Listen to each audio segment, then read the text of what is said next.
It's been 2 years since it happened and it lasted only 5 minutes, but it really impacted my life. On April 24 in 2023, I had the chance to speak with Eric Thomas. I invested 500 euros of my money while being a student college, just starting out my business, and I invested in a community called Breed University. This is a community from Eric Thomas, and in that, there was like a weekly coaching call. Now, what was super interesting is that I knew I would have the chance to actually speak with him. I was thinking like, okay, what will I ask? I wanted to ask one question which will allow me to really improve my life. And from that moment on, I always think the same. Whenever you try to speak to someone who's very important, or you have pretty much the opportunity to speak with someone you're looking up to, and you know that you can only ask one question, you're going to notice that a lot of your thoughts are very much bullshit. You're overthinking so much stuff that while you actually think through, you notice that there's only one real question which you want to ask. Now that's just a simple insight I really apply to. If you've seen Eric Thomas online, you pretty much notice he's like this motivational speaker, but that's not what he does. See, in his program, they're focusing on something called the flight assessment. And the flight assessment is basically a mixed up version of the DISC assessment. Now what this is, it's like a personality test to see pretty much which traits are dominating over the others. So let me explain that. You pretty much have the DISC assessment, which pretty much says, hey, there's 4 different personality traits.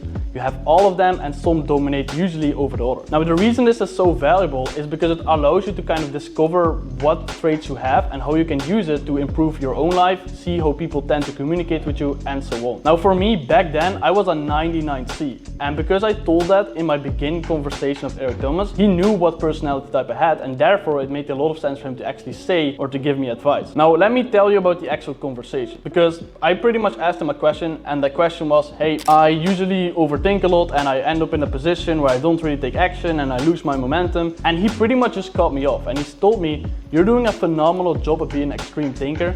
Now I need you to add being an extreme actor. So he pretty much explained to me that you're going to the lab to create, you're not thinking to think, you're thinking to create.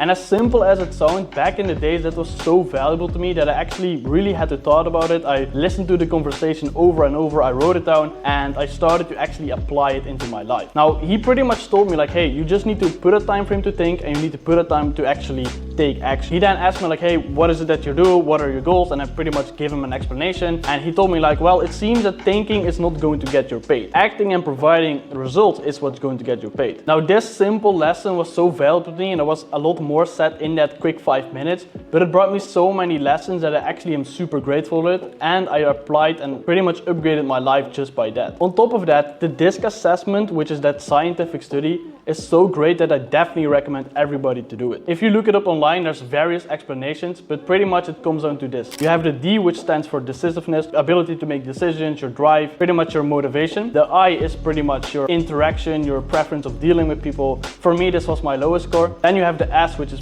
more supportive, actually being there to support people, being very good at systems. And your C is like being cautious, being very systematic, being analytical. Now, if you analyze this for yourself and you kind of say, hey, what exactly is something I really excel in? What is something I can improve in? It will really help you to know what position you can play in your life, in your business, or in general, how you can pretty much see yourself from an outer space. Just a quick note as well is when Eric Thomas told me like, okay, how many hours do you work a day? I told him like, yeah, anywhere between 6 to 12 hours a day. And he said, okay, cool. So you need to think 6 hours and you need to act 6 hours. Super great, because he just instantly took the highest standard, and from there on I just realized how people with a certain operating mindset are just really different in their thinking. So I want to give a big shout out to Eric Thomas for this conversation, and he probably doesn't know who I am, and 90% chance he never even recognized the conversation, but to me it was super valuable. And as well, I have to appreciate his humble attitude, because when I thanked him for the advice, he thanked me for being on the call. And with that, I also thank you for watching the video.